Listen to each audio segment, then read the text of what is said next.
Okay, so like usual, I'm trying to put in this extra time so I can get this thing done.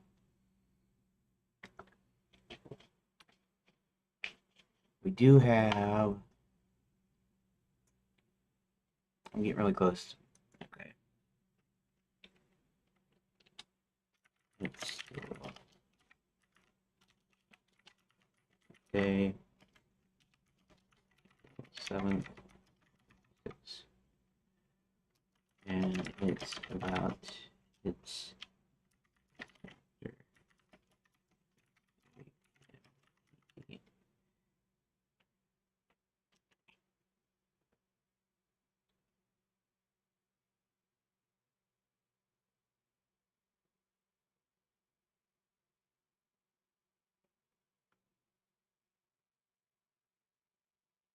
Uh,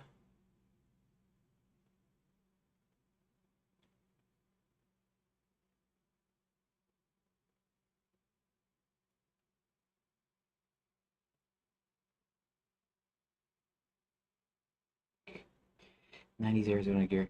It's dumb. It's dumb, really. Um, no, Shrek. Where's Rumble?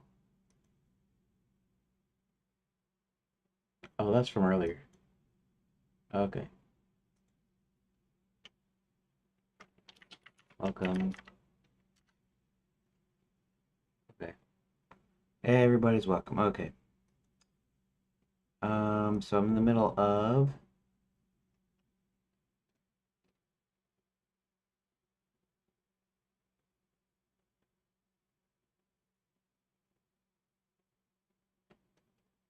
two different X's and C1, X on the door.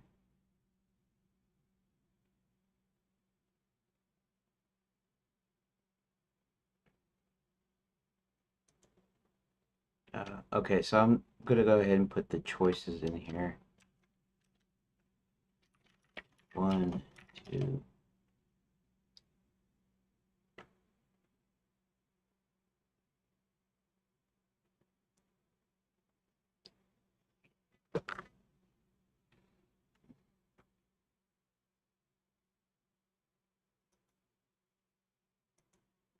So the 3 failed methods are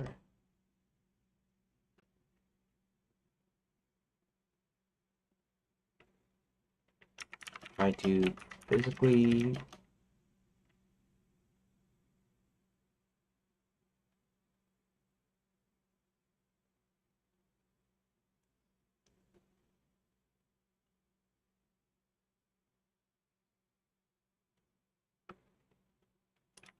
stall the story. Uh,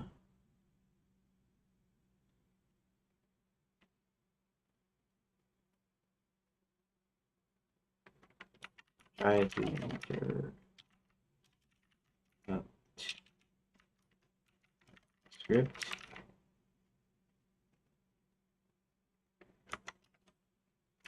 or throw the library card in the basket of goodies.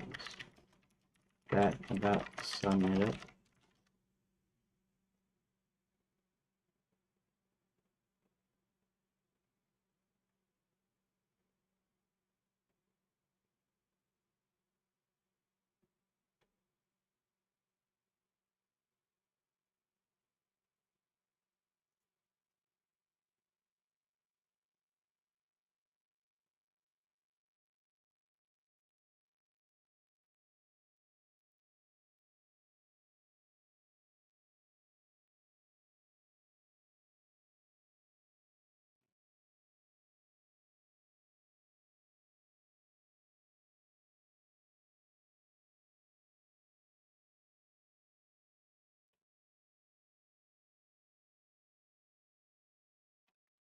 Okay, probably easier to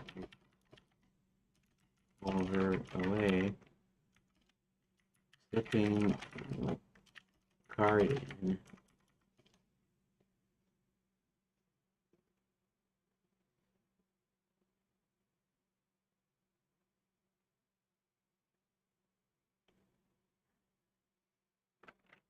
And, okay, so what if John says big eyes line? Would that work? Or does Karen still go by the script because it was the correct line?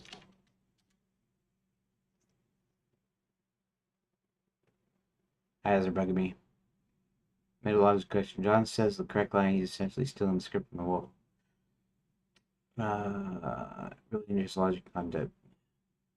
Better to see with the Wolfgang Karen's reaction because the line is correct. Her trance folds. She doesn't see John. She just hears grandmother's voice. She expects to. The wolf reacts. This is where the comedy. The wolf opens his mouth to speak, but John beats him with a punch. The wolf might actually look offended or confused like an actor. Um,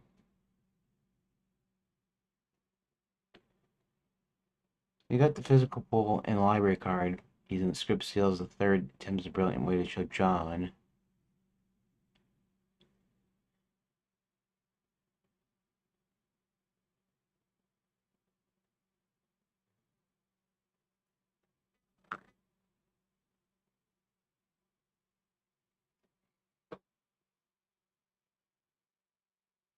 Hmm.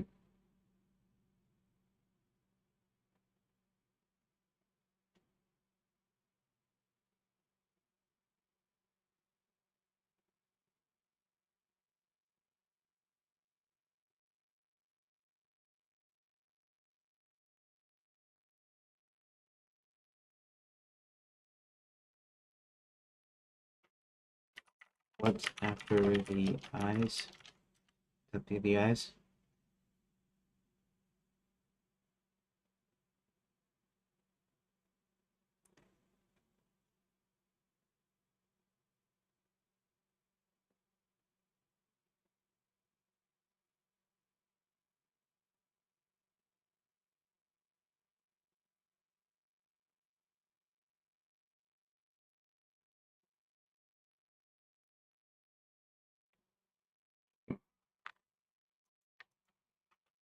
Now the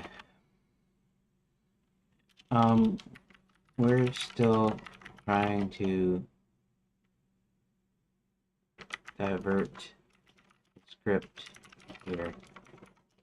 So as long as he doesn't, as long as he doesn't say he isn't fit to better to eat,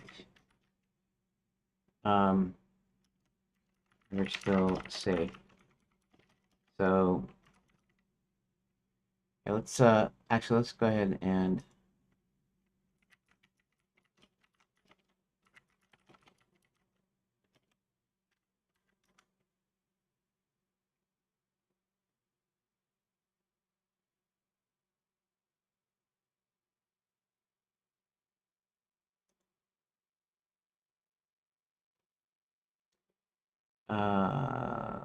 take a piece of bottle wine. Take them to grandmother. She's sick and weak. This will do good. Uh, Good morning, Mr. Before you're done. To grandmother's house. And what's in your basket? Cake and wine. To grandmother live.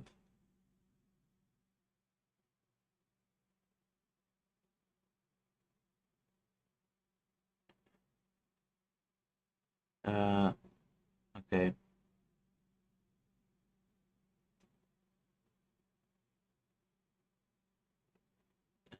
Yeah, I brought you cake and wine to latch. Finally reached the cottage. Good morning, Grandma. There's no answer. Big ears you have the bear.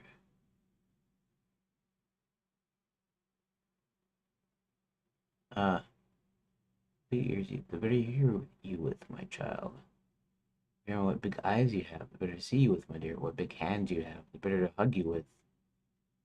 What a terrible big mouth you have, the better to eat you with. Before she could scream, he sprang from the bed and swallowed Little Red Riding Hood. Full and satisfied, the boy climbed back to the bed and soon began to snore loudly. Just then a passing huntsman heard the noise, muttered, "That old woman snores like a beast. I should check on her." He stepped inside and saw the wolf stretched out in the bed. "So it's you, wicked creature," he said, raising his gun. But then he thought maybe the woman was still inside, so instead of shooting, he took a pair of scissors, carefully cut open the wolf's belly. Saw flash of red inside, a few more cuts. Sprang Little Red Riding Hood, trembling. Right now, why is this so dark? Pale but alive. Make sure the filled his belly with heavy stones. When he woke, tried to flee, the weight pulled him down. Skinned the wolf and went on his way. Yeah, okay. What big hands you have.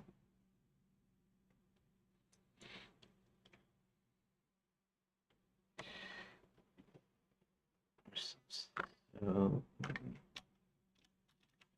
okay. Well, one version just read said hands.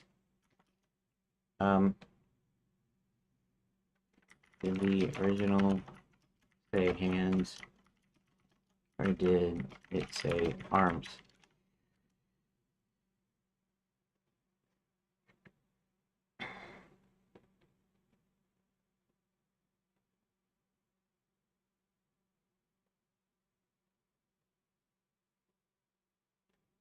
Better catch you with.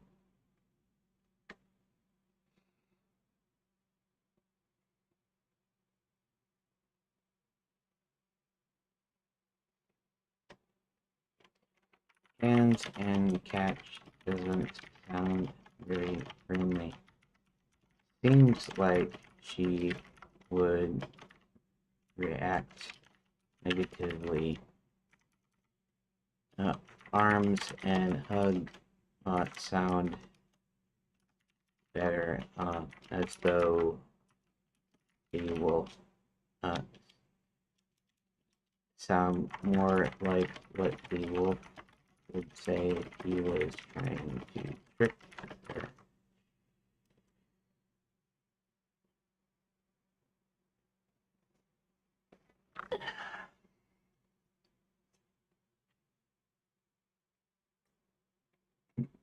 Mm.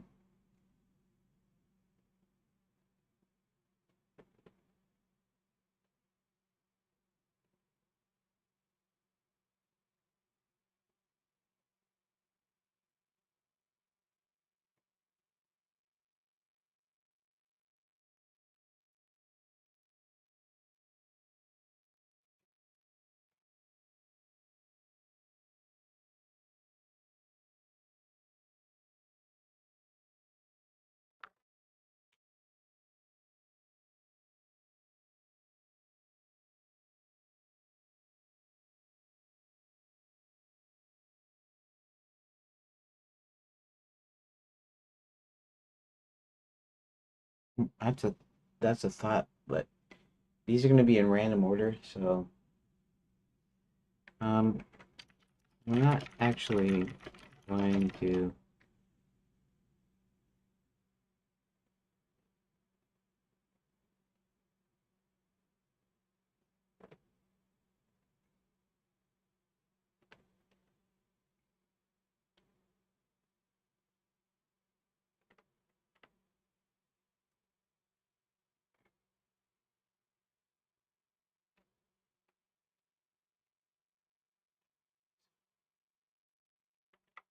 Eyes, arms. Now, although that's what it seems given the choices here. It's just that um, you'll be able to try each of these in 3 different orders.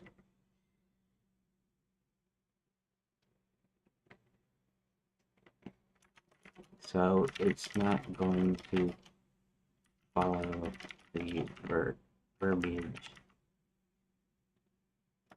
perfectly sequence. 3 attempts. Attempt number 1 is drawing in the library card.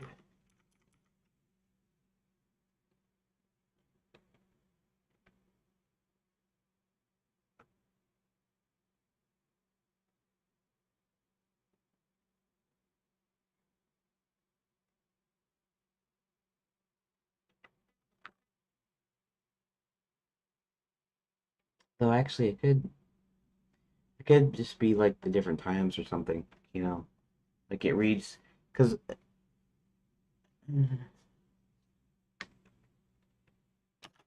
number two is physically trying to pull her away by maybe grabbing her arm, and number three is saying something that screws up the script. Although, generally speaking, I can always have the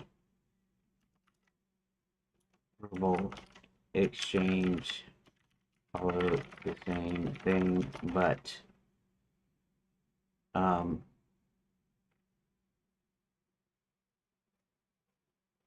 here, see,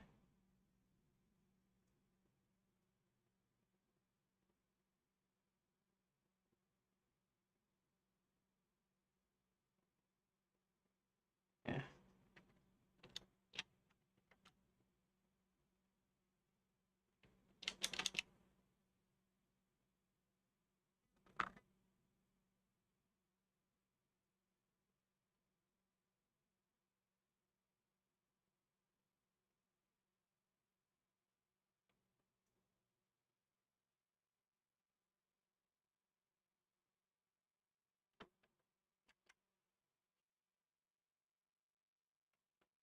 got it.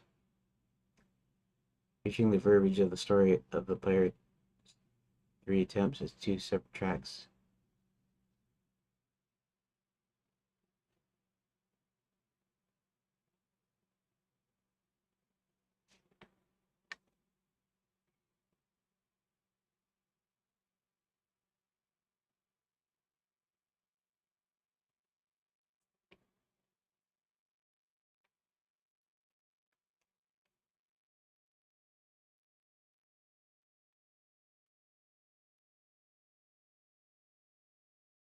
Well, he'll pull her out of the way. Um, in fact, he'll try to pull her out of the room. He'll probably try to pull her towards the door. That'll still work though.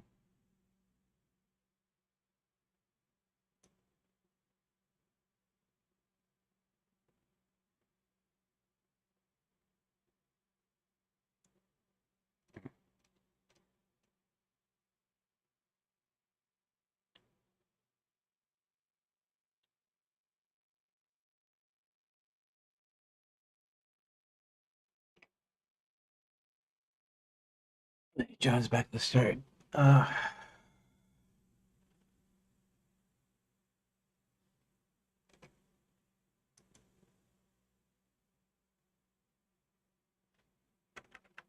that's fine. Okay, so I'm trying to figure out where he tries to subvert the stories, subvert the story by either saying their lines or saying his own.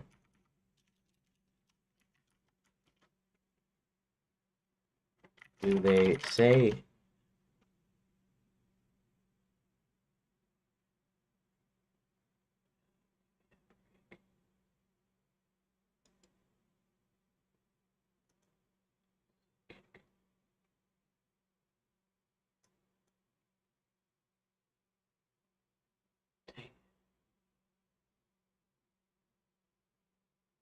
um okay.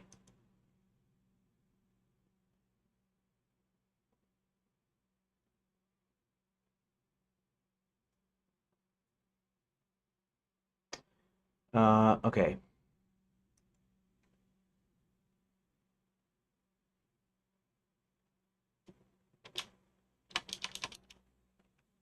So he says either one of their lines, then most likely, uh, then I guess logically the story still goes.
Did you try to warn her or mock the script?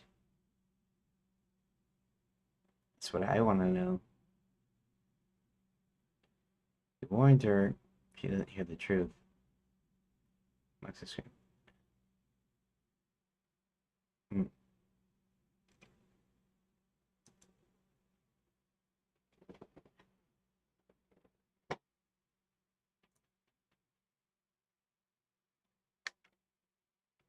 What do you mean by mocking the script? I can do. What do you mean by mocking the script?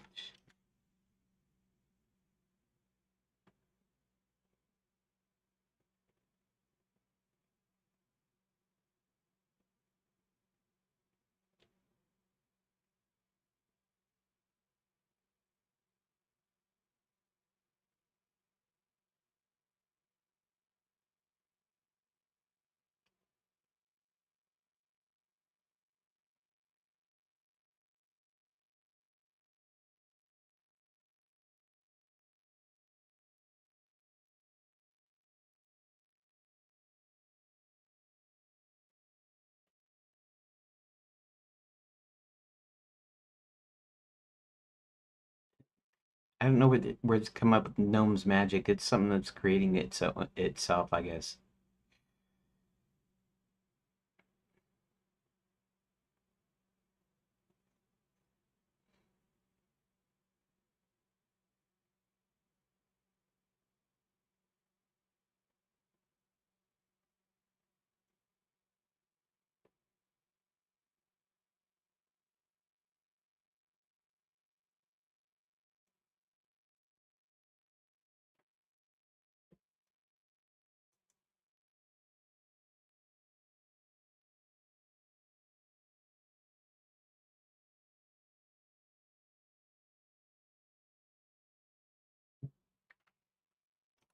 How come you're saying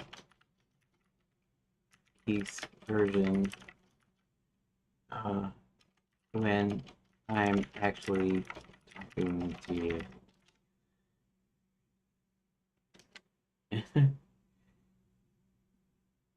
I think I slipped an mouse emoji like lead developer was preparing a report.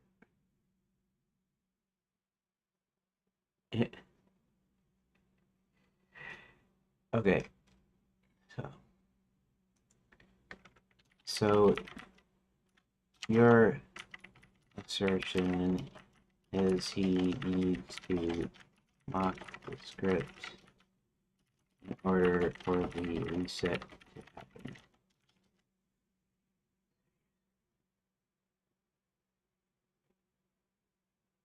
Okay.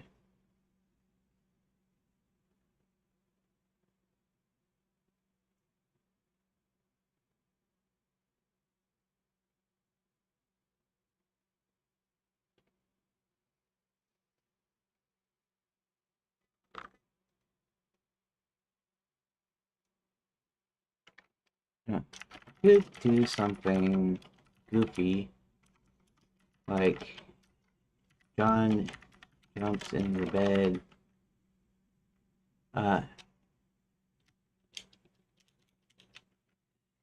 Would be like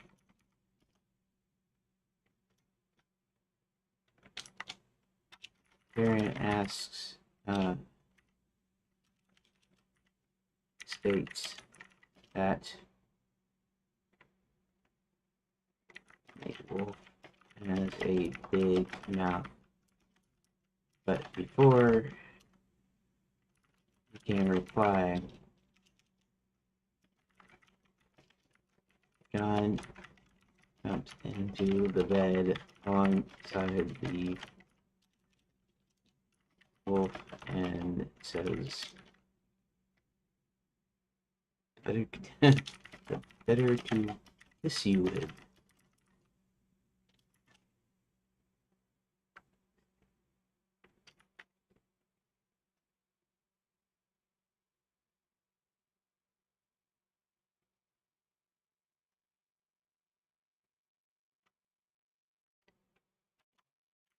And the wolf looks at him for a second, confused, when story resets.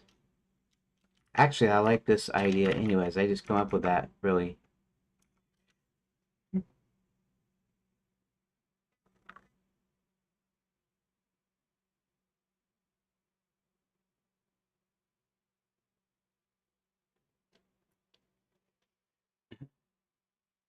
Uh, it's such a brilliant system trigger for your uh, big mouth line, the little edge of the cliff before the eat command. John dives in the bed, maybe you knock the wolf's nightcap skew, and steals a punchline with the absolute worst possible romantic. All 80s romantic trope. No, it's just a goofy saying, you know, something to do with your lips. His script is supposed to say, "Be now you share in bed with a kind of flannel shirt." Stuck. He's not wearing a flannel shirt necessarily. Well, maybe he does wear flannel. Maybe that's what I put in the thing. I keep thinking, I keep forgetting. In my dump file, I bet it's in my dump file. I bet you is wearing flannel. Cannot compute a three-way climax. Um, it's not really meant to be romantic or three-way. It's meant to steal a line from the wolf that fits the thing about the mouth. So,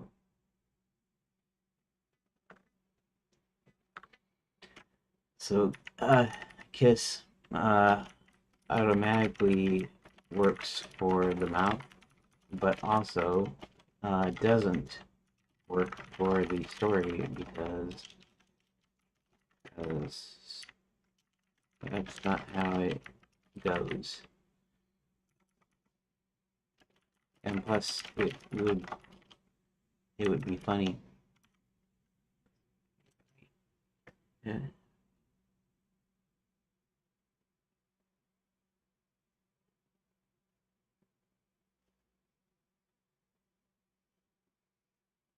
In the world, you're simply performing a line injection attack. The script is waiting for a mouth-related response, and you're given one that technically fits the anatomy but completely breaks the genre.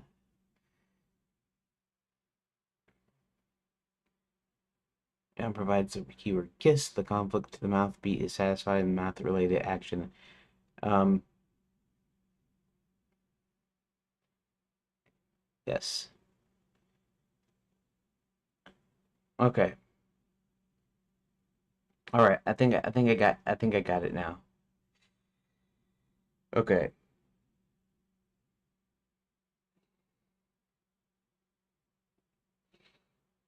Let's um let's go back here. Okay. And then let's okay.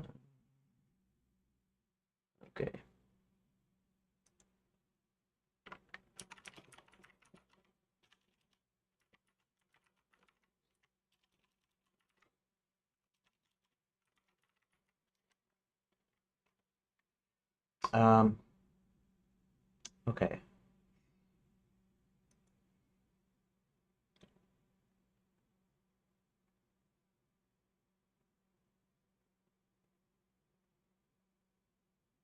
Okay.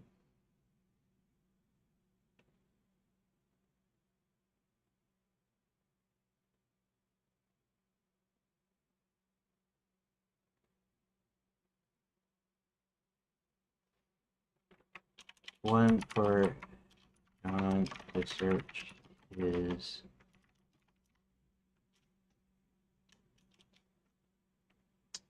okay. Okay, that's still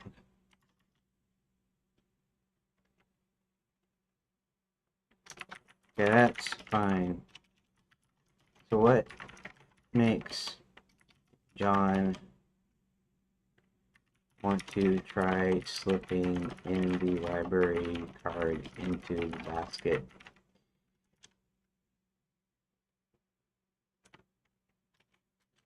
I have to come up with that.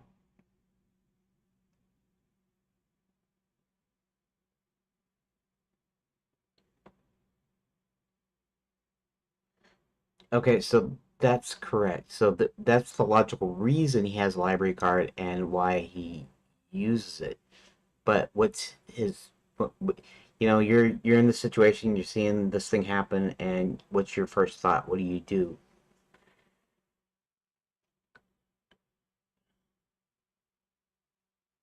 Okay, so maybe that's not a bad idea. Authority play.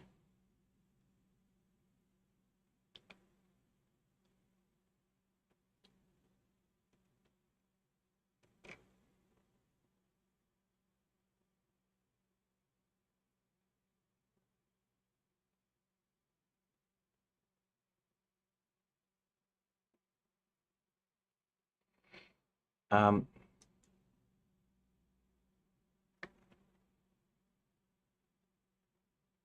Wolf reaches in expecting a muffin. Okay.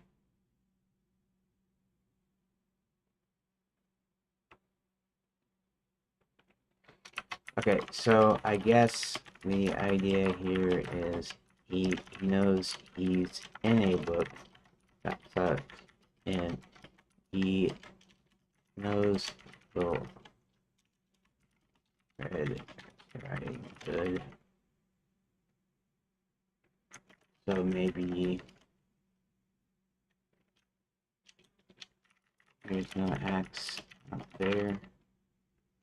So maybe he thinks to himself, maybe I have an item I can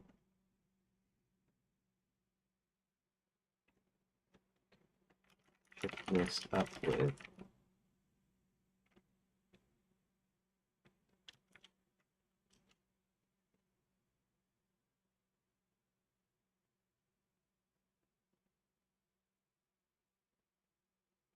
What's in my pockets? Okay.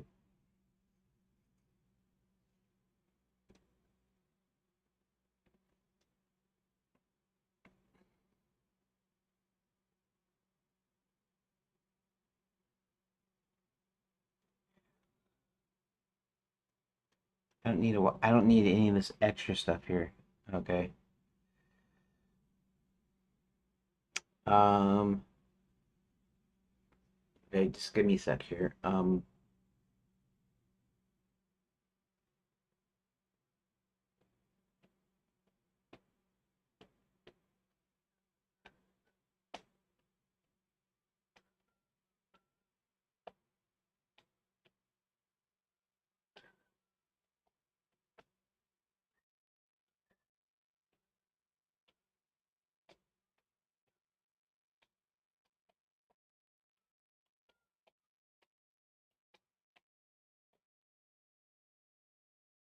Uh,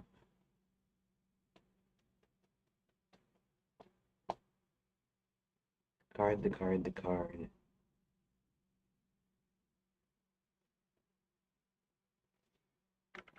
Okay, so one more little logic hole. If he searches his own pockets, he'll come across the locket. But we don't want him to use the locket early. So how do we justify leaving it until the end? And if the library card didn't work, what would make him take a chance and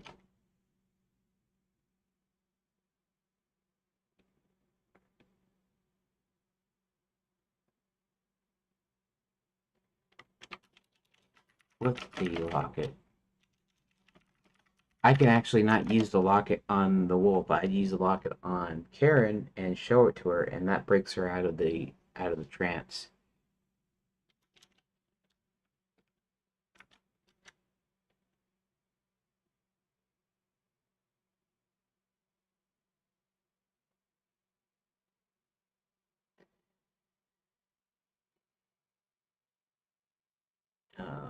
Let's see.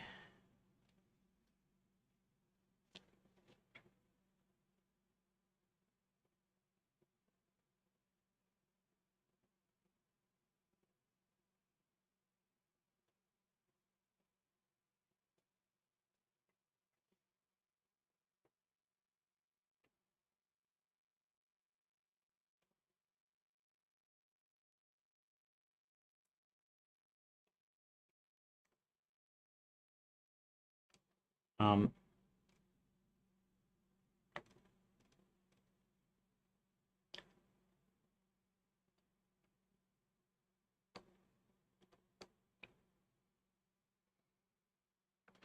well, there's a thing.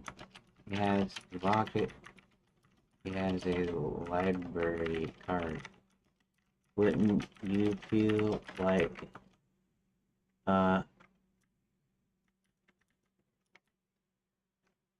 the locket is more important and try to use it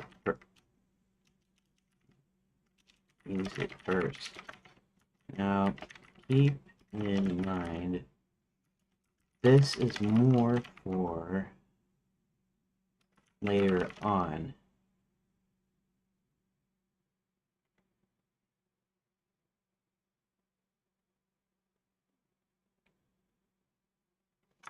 I can write it how he plays it out. He chooses very card first and decides to give her the locket at the end. Okay.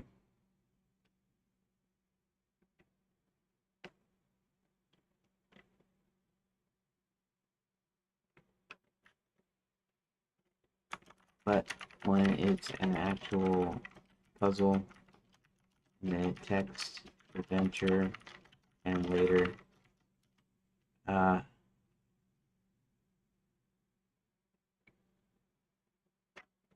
what would make him decide to leave it until the end?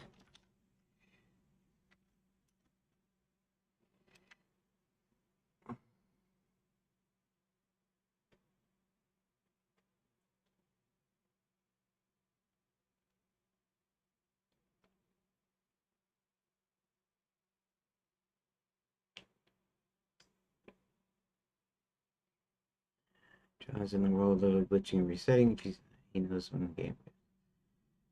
If you use Locket as a real Karen, he might be terrified of the I don't know how the physics of this. Uh,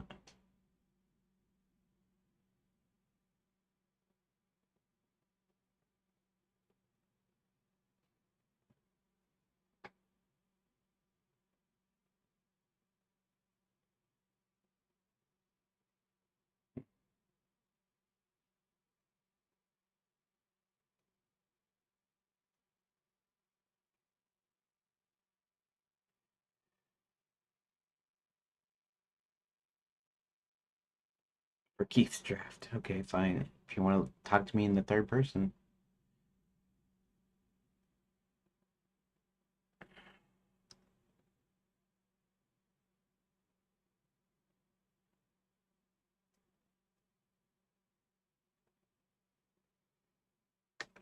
Hmm, maybe. I'm just thinking if you're gating a player later on from using the locket inventory item on parent or whomever, uh,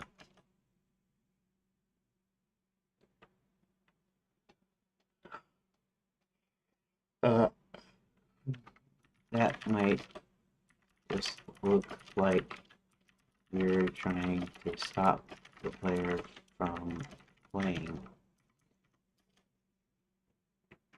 I just don't know if that's a strong enough reason.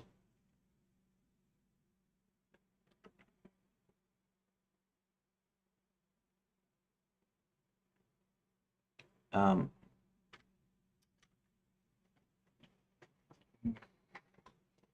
Classic designer's dilemma. A player knows the locket is the key and the game says you're not ready to use it. It feels like an invisible hand delivers something back.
Um, think for a second.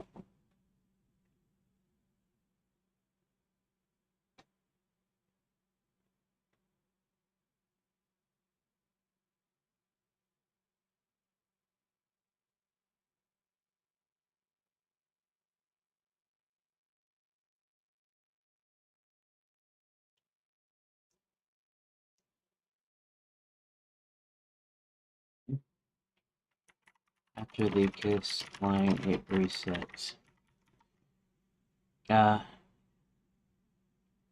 After the kiss line, it resets.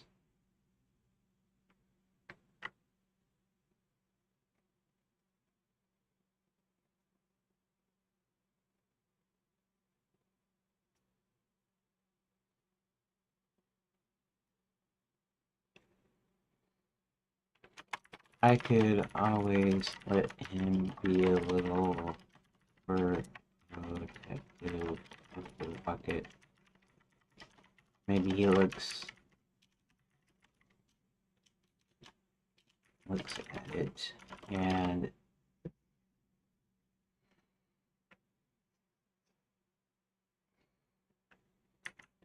says something to himself like, I don't want to risk it. I'll find something else instead. Um, at least then it's just a hesitation. So then the block it sequence won't trigger till he's exhausted the other avenues.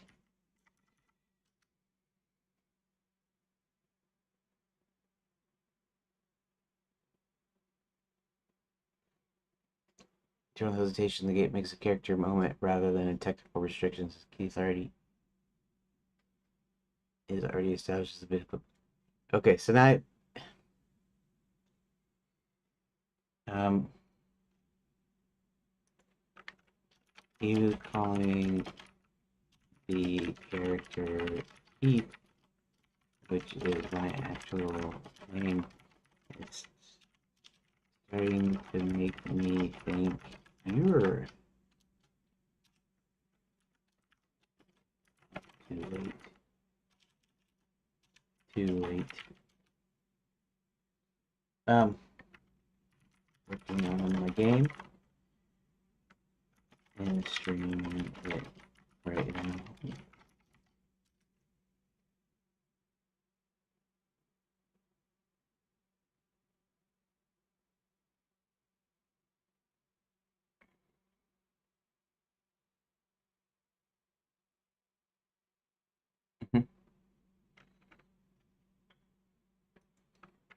Okay, well, now I think I have all I need.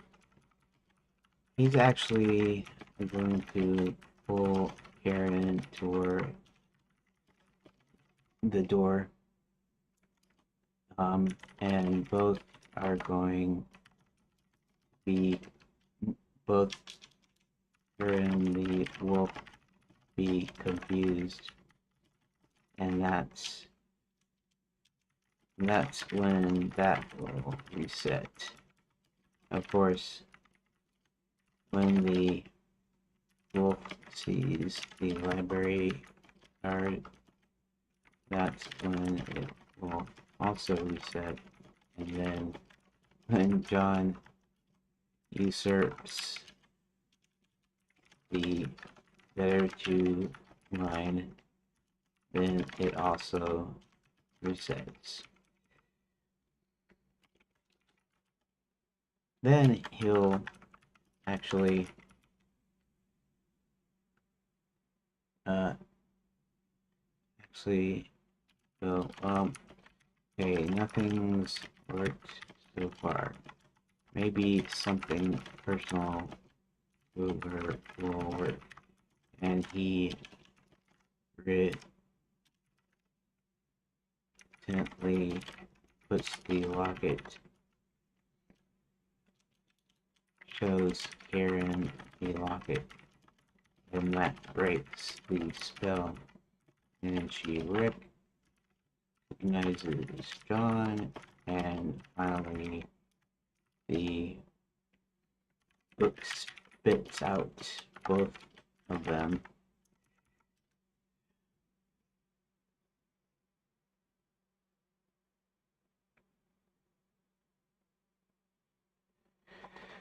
You categorize the failures in physiological and meta. It gives the player a full tour how broken the book world it really is before you hit them with the emotional payoff. John tries to drag Karen toward the door. The conflict. They aren't programmed for a woodcutter who kidnaps Praga.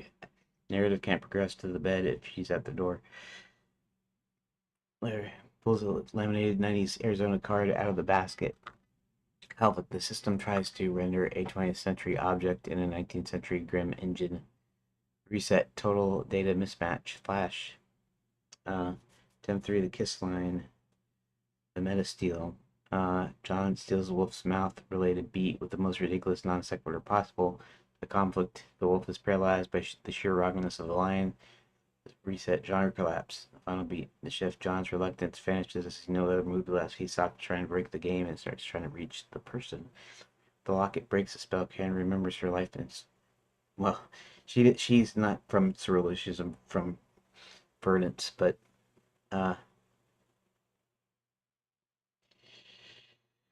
okay.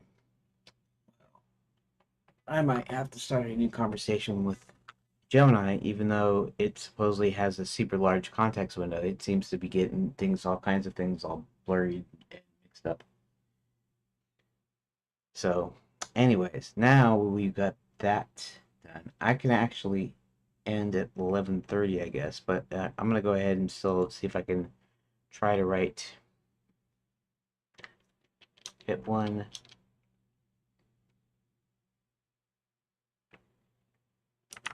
If you want John to look in his pockets for something to help.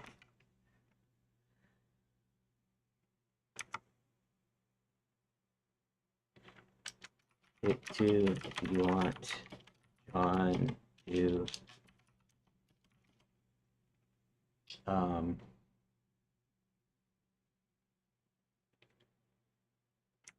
attempt to physically pull Karen away. Hit three if you want John to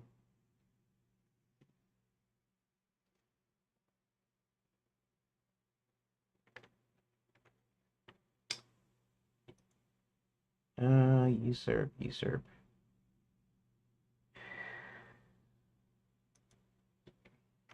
So John is taking the line away from the wolf. What do I call it?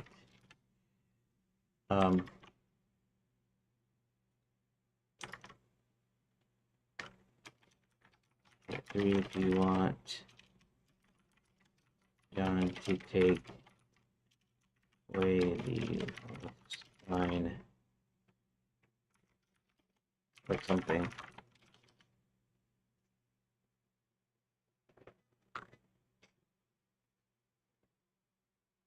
If you thought it sounds a bit like technical setting instead of the use of verb that captures.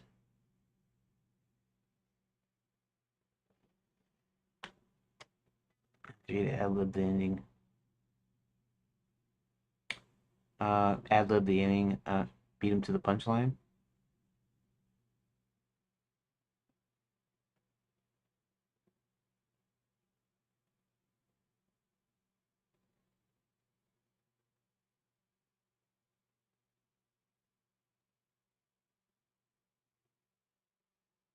Hit three to beat the wolf to the punchline. That's not bad.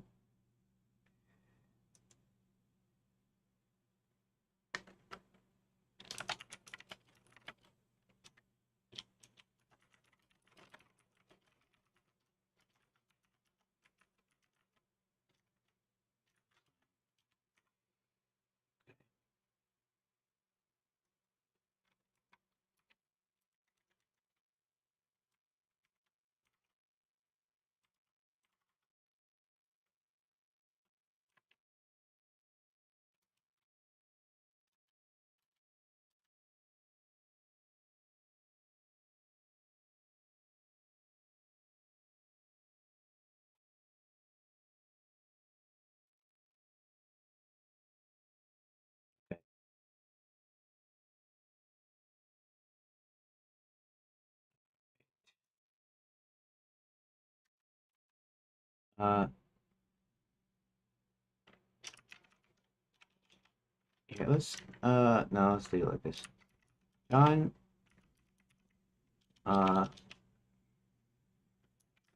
pulls out his, okay.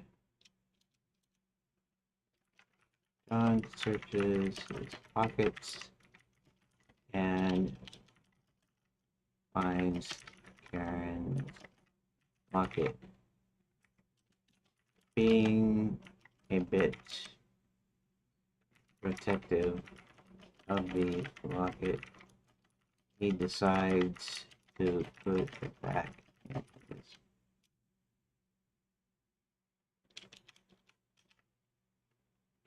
Trying not to risk the locket, he puts it back in his pocket. He then opens his wallet and decides take out a library card.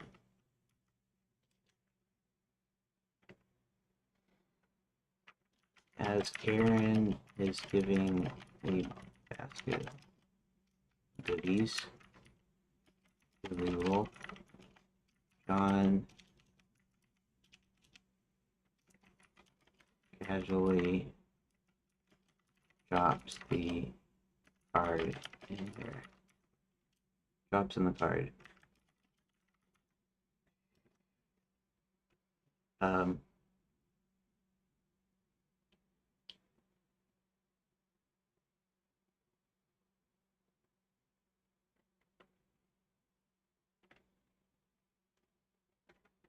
Karen then says, Grandma,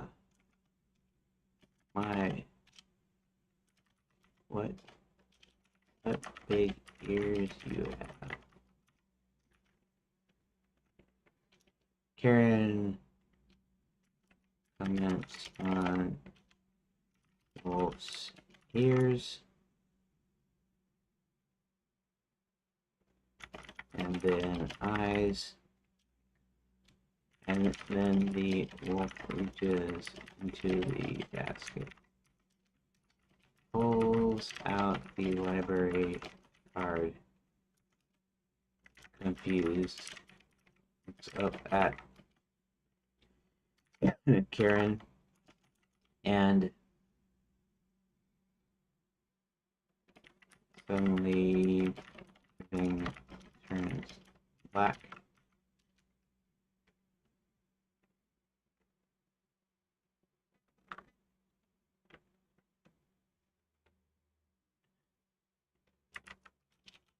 When it becomes white again, they're crossing the road.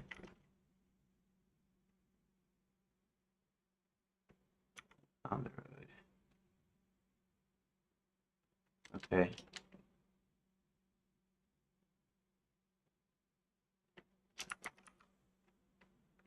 John thinks maybe he can just grab her. John grabs at her arm and pulls her to the door. He starts to open the door and everything turns to black.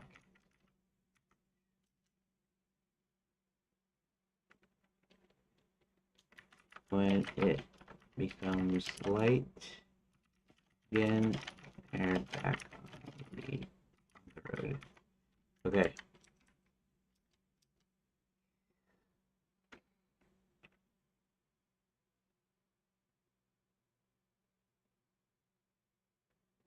Oh, I see.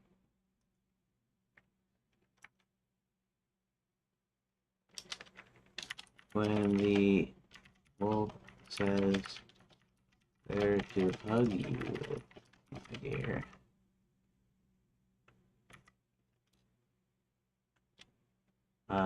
says it's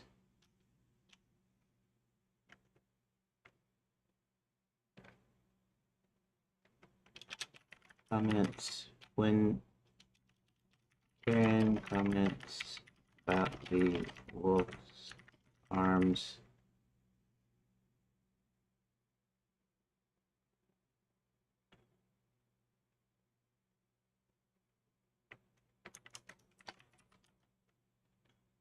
John grabs her by the arm. How about that? It pulls her to the door.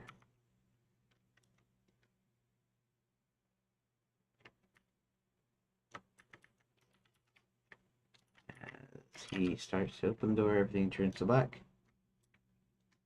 Okay.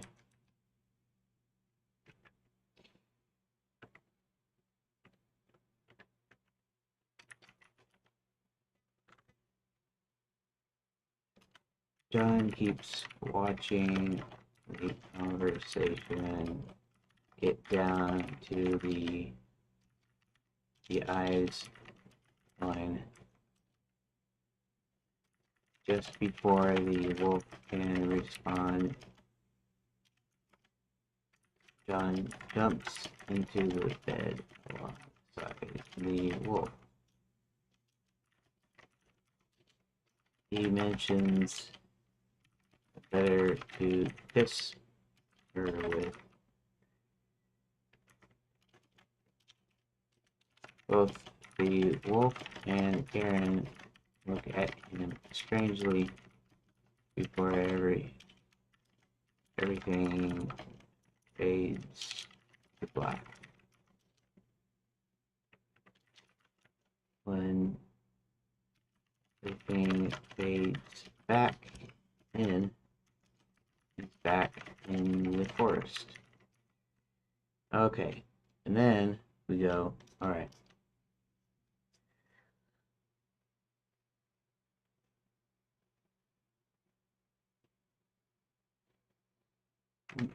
At this point, Karen hasn't even given the wolf the mask yet.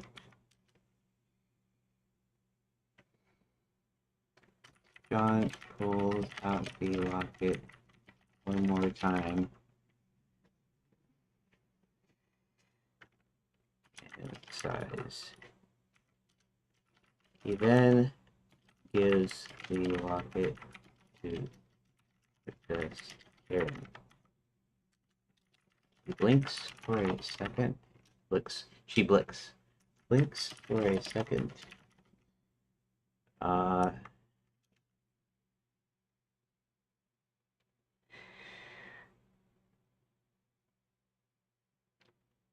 She blinks for a second and then starts to recognize John.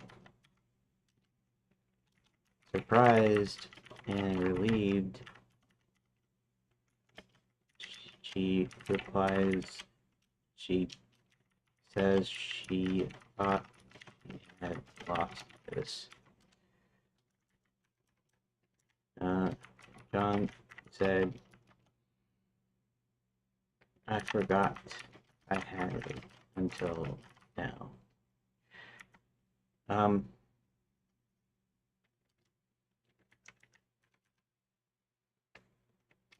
Karen, almost in tears, starts to say something, but everything fades to black. When everything fades in again, there in the cat's ballroom.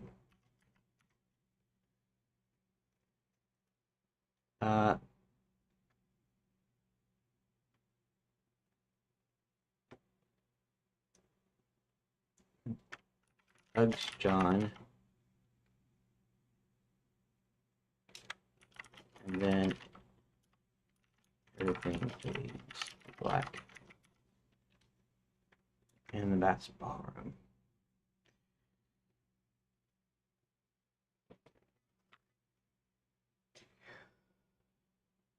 Okay. Alright. So then this goes to the, right, so this is the fourth page, and then we're actually doing a fifth page, which is the end, the bottom half, so,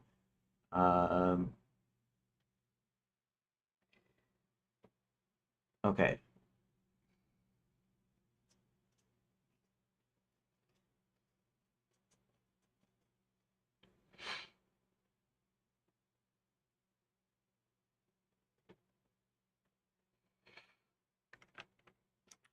John tells Hubert and Sir William that they need to get something personal,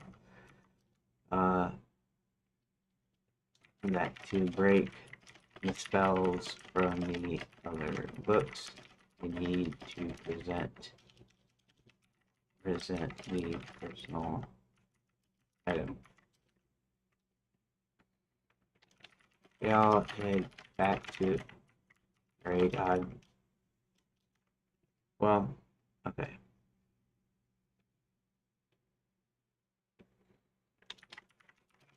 God College to find any personal items that weren't disposed of. And they get back to bats each of Sir William's soldiers go into the Enchanted books. They manage to rescue all the vacation princesses. Okay, so this is good. This is all the words. See, and then I can log off tonight, and tomorrow I can actually go and finish, actually implement these pages here. Could do it tonight, but I think I'm cutting it a little close. Even if I get 16 done, that doesn't mean I'll get 17 and 18 done. I wouldn't get it done tonight. I could still get it done tomorrow, so it would still take till tomorrow. Um, but I think I'm gonna just try to. I'm not gonna worry about that. Um,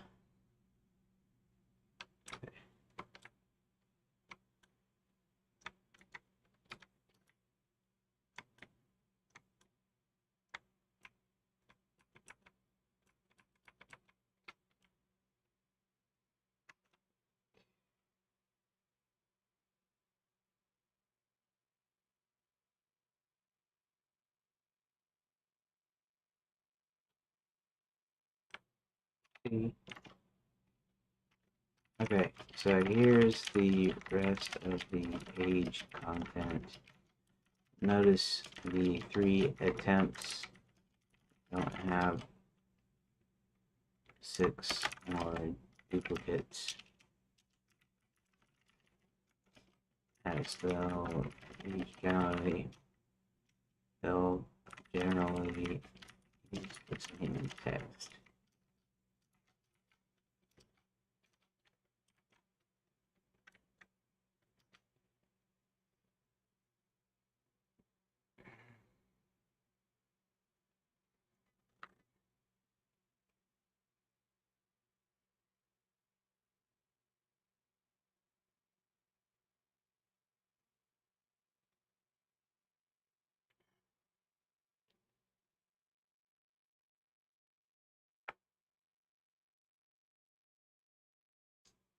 The gnome's enchantment. It's the dang Violet's enchantment.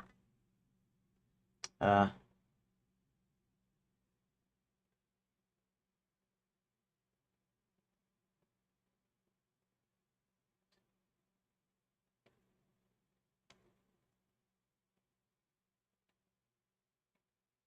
chapter 16. Let's see.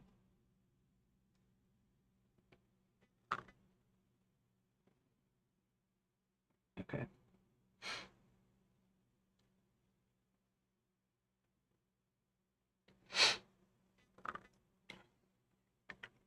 Oh, actual page text. Uh,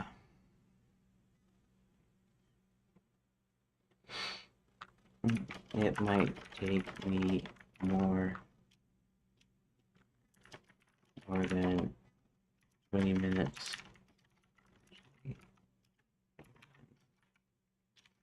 40 p.m.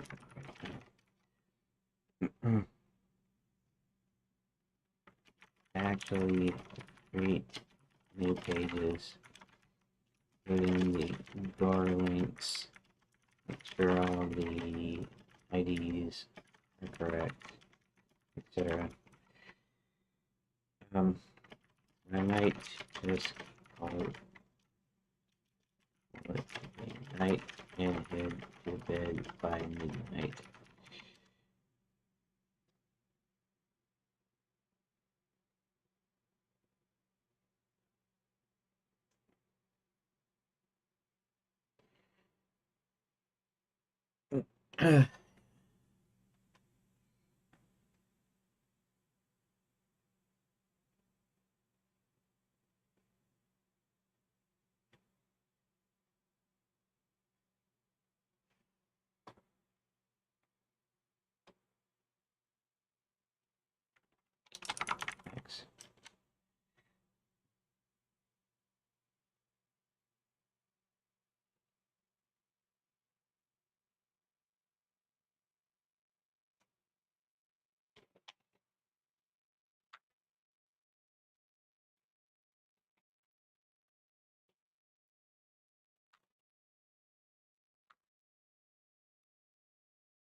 Chapter 16. That's okay, whatever. All right. So let me do my little recording here real quick. Today is still Tuesday, April 7th, 2026, but it's 11:43 p.m. And today I just locked in the rest of the text for John trying to break out of the Little Red Riding Hood book, and he makes 3 attempts. So uh, one of them is just to he takes a library card, he searches his pockets, he sees the locket from earlier, and he puts it back because he doesn't want to risk using that. He grabs out a library card he has and he throws that into the basket. So when the wolf starts rifling through the basket, it pulls out the library card, and that doesn't compute. So the book resets. Uh, Next, John tries to physically pull Karen towards the door, and when he does that, uh, both the wolf and Karen look at him oddly because he's doing something that's not in the story. Uh, and then it resets. And then finally, uh, just about as the wolf is trying to say, the better to eat you with, my dear, he jumps into the bed alongside the wolf and then says to Karen, the better to kiss you with, my dear. And they both look at him confused again, and then it kicks him back out.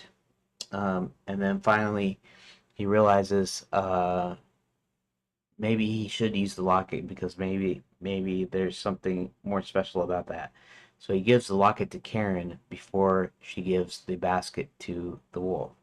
And when she does that, she recognizes him and remembers that she had lost it, and then she hugs him, and then everything fades to black, and then they're spit right back out into the real world, which is in the Bats in the Belfry Motel ballroom. And that's that. And that's what I did today. So that's all this text here, and I implement that tomorrow. Okay, thanks for watching or listening, or just popping in if you ever popped in, and I guess I will see you tomorrow.